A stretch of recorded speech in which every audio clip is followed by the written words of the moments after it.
Welcome back to Evenings of the Railway Series TVs. Today we are doing a certain high and mighty red engine. That's right.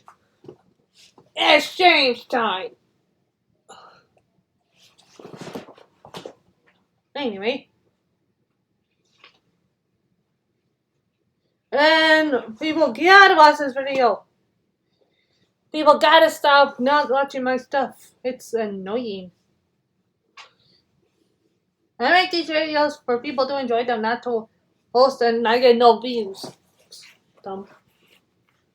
Anyway, James and the top hat. James was a new engine who lived at a station at the other end of the line. He had 6 small wheels in front, 6 driving wheels behind. They weren't as big as Gordon's and weren't as small as Thomas's. They're a special mixed traffic engine, the Pack Controller told him. You'll be able to pull coaches or trucks quite easily. The trucks are not easy things to manage. And on his first day, they had pushed him down the hill into a field. He had been ill after the accident.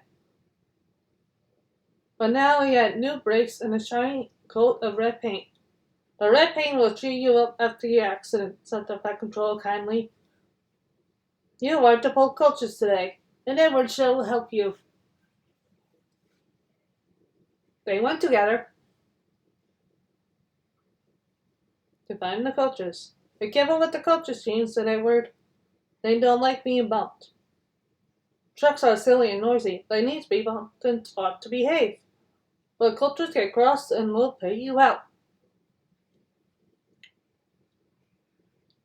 They took the coaches to the platform and both coupled on in front. The Pack Controller, the station master, and some of the boys all came to admire James's shiny rods and red paint. James was pleased. I am a really splendid engine, he thought, and suddenly left off steam.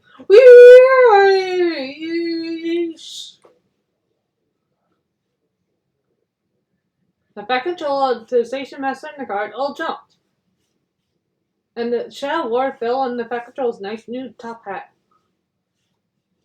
Just then the whistle blew, and James thought he had better go, so they went. Go on, he puffed Edward. Don't push, puffed Edward. But he did not like starting quickly. Don't go so fast, grumbled the coaches. But James did not listen. He wanted to run away before the Pack Controller could call him back. He didn't even want to stop at the first station. Edward tried hard to stop, but the 2 coaches in front were beyond the platform before they stopped. They had to go back to let the passengers get out. Lots of people came to look at James. And as no one seemed to know about the Pack Controller's top hat, James felt happier.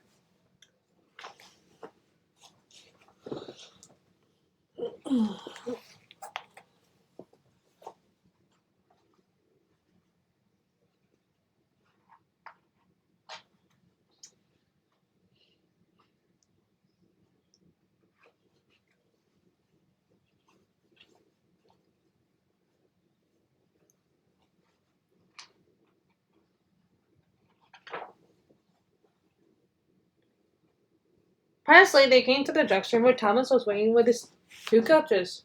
Hello, James, said Thomas kindly. Feeling better? That's right. Ah! There's my car's whistle. I must go. Sorry, I can't stop. I don't know what the Pack Controller would do without me to run this branch line. He puffed off importantly with his 2 coaches into a tunnel. Leaving the junction, they passed the field where James had his accident. The best was meant and the cows were back again. James whistled, but they paid no attention. They glided through every station yard and started to climb the hill beyond. It's ever so steep, puffed James. I've done it before, puffed Edward.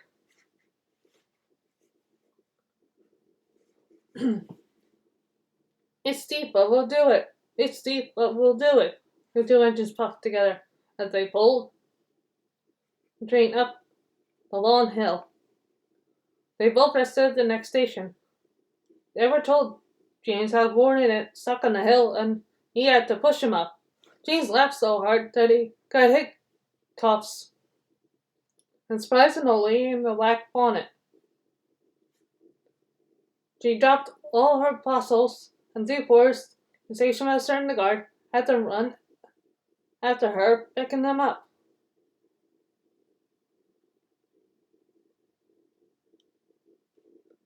James was quiet in the shed that night. He enjoyed his day, but he was a little afraid of what the back controller would say about the top hat. James and the bootlace. Next morning, the back controller spoke severely to James. If you can't behave, I shall take away your red coat and have you painted blue. James did not like that at all. And he was right. Rough at the coaches as he brought them to the platform. Come along, he called rudely. All in good time, the coaches grumbled. Don't talk, come on, answered James. And with the coaches squealing and grumbling after him, he snored into the station. James was cross that morning.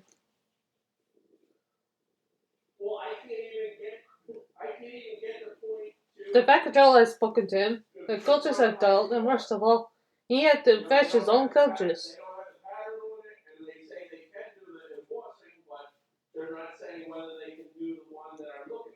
Gordon never does, thought James, and he's only painted blue. Splendid red engine like me should never have to fetch his own coaches.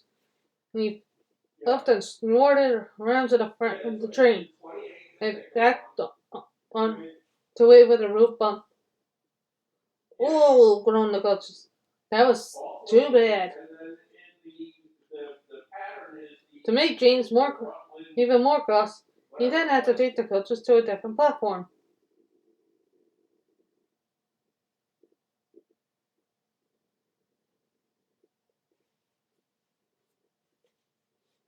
With no one came near him as he stood there.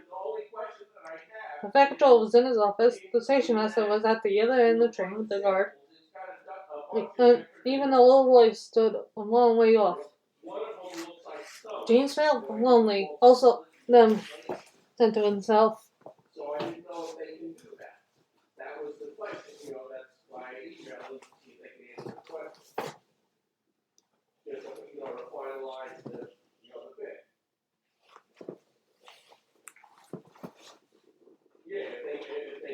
Hey, thanks. Oh dear. I said it to you. Gordon's the only engine who can pull coaches. As soon as the guard's whistle blew, he started off with a tremendous jerk. Come on, Buck. And the coach is squealing and groaning in protest. Fired over the points onto the open line. Hurry, puffed James. You're going too fast, said the coaches. Indeed, they were going so fast that they swayed from side to side. James laughed and tried to go faster, but the coaches wouldn't let him. We're going to stop, they said, and James found himself going slower and slower. What's the matter, James asked the driver. The brakes are hard on, licking the pipe most likely. You bang the coaches enough to make a leak in anything. The guard and the driver got down, looked at the brake pipes along the train. Once they found a hole where rough G-men had made a joint arc loose. How shall we mend it? Said the guard. James drive far from on. But do it with newspapers and a bootlace. Well, where's the bootlace coming from? Asked the guard. We haven't had one. That's the passenger, said the driver. So the guard made everyone get out. Has anyone got a lever bootlace? He asked. He said, well, it said one man in a boiler hat whose name was Jamal Jobling and tried to hide his feet. You have a lever bootlace there, I see, sir, said the guard. Please give it to me. I won't, said Jeremiah Jobling. Then, said the cart severely. I'm afraid this train will just stop where it is. Then the passengers all told the guard and the driver and fireman what a bad railway was. But the guard climbed into his van, and the driver and fireman like James let off steam.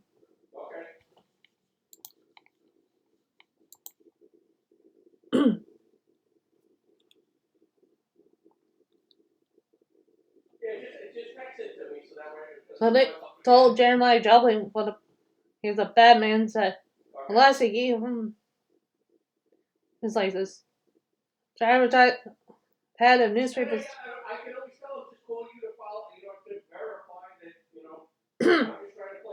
Sadly ran the hole, and James was able to pull the train. They so sad and watching James. And took care never to bunk coaches again. What the change in my I'm kidding, it's not like the James in the very size books. Not that people couldn't care, they don't watch this video and they need to watch this video. Yeah. Troublesome trucks. James did not see the pet controller for several days. They left James alone in the shed. Didn't even allow him to go out and push coaches and trucks in the yard. Oh dear, he thought, I shall never be allowed out any more. I shall stay in the shed for always, and no one will ever see my red coat again. Oh dear, oh dear. James began to cry.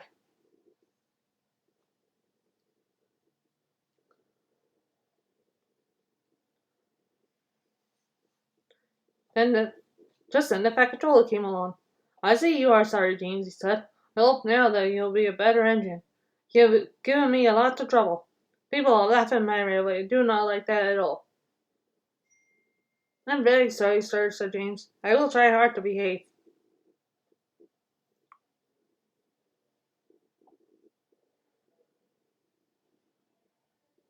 That's a good engine, said the pet controller kindly.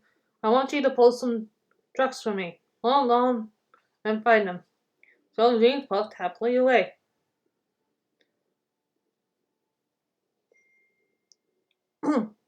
Hey, you trucks, James, said the little tank engine. Have you got some float laces ready? And he landed off laughing rudely. Oh, oh, oh, said the trucks. So James backed on them. We want a proper engine, not a red monster. James took note of this and started as soon as the car was ready. Come along, he puffed. We won't.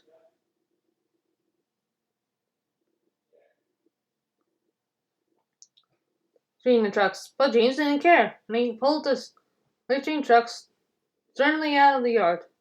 The trucks tried hard to make him give up, but he still kept on.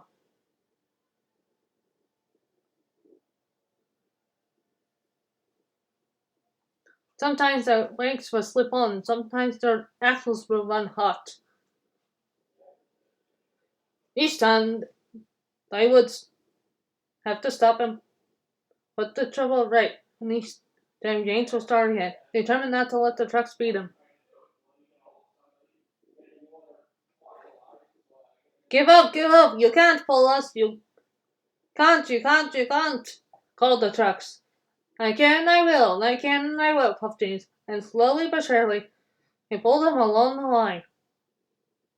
Unless they saw Golden's Hill ahead. Look out for trouble, James warned the driver. We'll go fast and get them up before they know it. Don't let them stop you.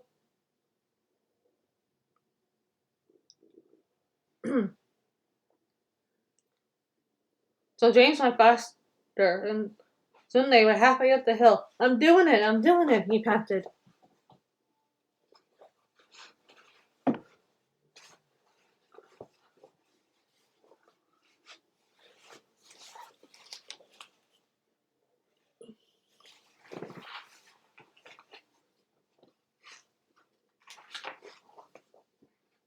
But it was hard work. Would the top never come? he thought, and with a sudden jerk, it all became easier. I've done it, he puffed triumphantly. Hurrah, he thought. It's easy now, but his strength shut off. They done it again, he said. They left their tail behind. And the last 10 trucks were running backwards down the hill. The coupling had snapped. But the guard was brave. Very carefully and cleverly, he made them stop. Then he got out and walked down the line with his red flag.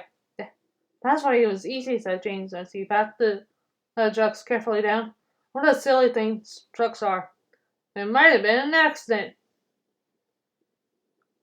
Meanwhile, the guard had stopped Edward, who was pulling 3 coaches. So I'll have you, James, called Edward. Oh, thank you, answered James. I'll pull them myself. Good, don't let them beat you. When James got ready, with a peep, he was off. I can do it, he thought.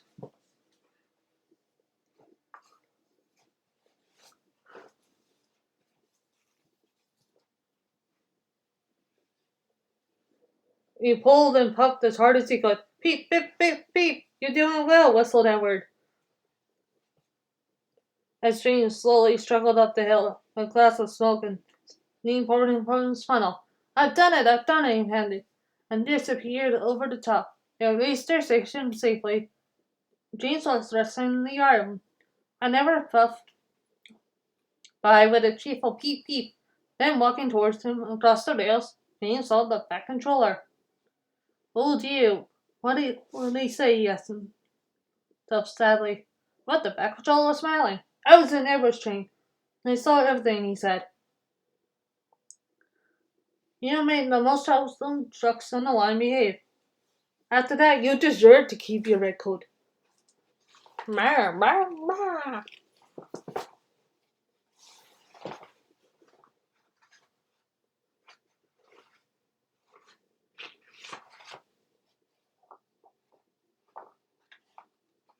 James and the Express. Sometimes Gordon and Henry slept in James's shed, and they would talk nothing but bootlaces. James would talk about how engines would get shut up in tunnels and stuck on hills, but they wouldn't listen. And went on talking and laughing.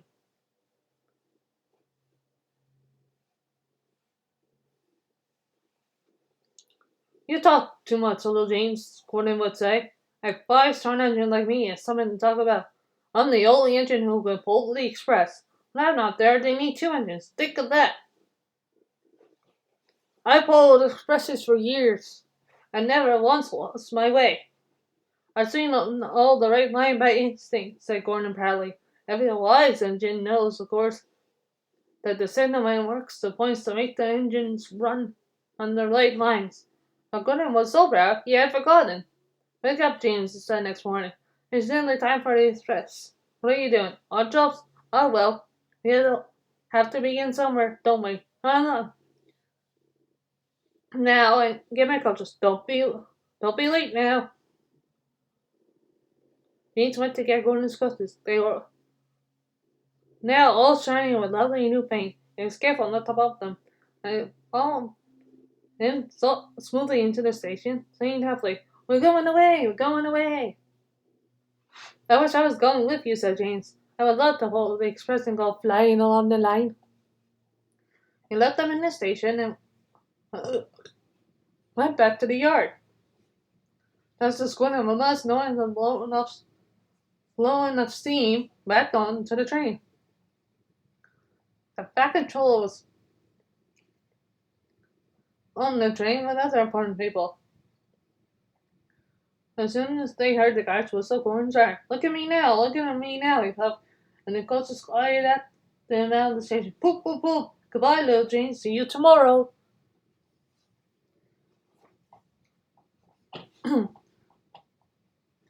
James watched disappear around the curve, then went back to work. He pushed home trucks into their proper settings, went to fetch the coaches for another train, put the coaches to the platform, and was just being uncoupled when he heard a rifle shh, shh, shh, shh. And there was Gordon trying to slide into the station without being noticed. Hello, Gordon. It's your tomorrow, asked James. Gordon didn't answer. Hello, seemed feebly. Did you lose your way, Gordon?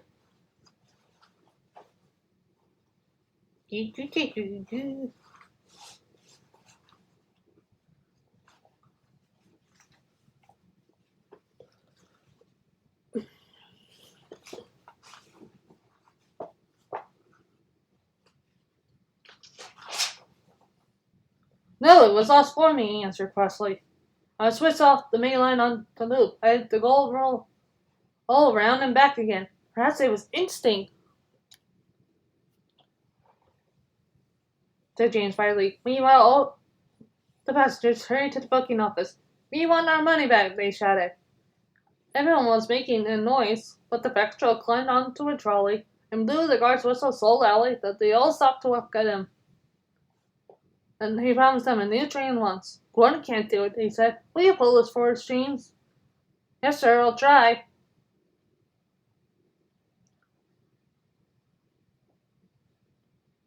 So James was coupled on and everyone got in again. Do your best, James, said the Vectro kindly.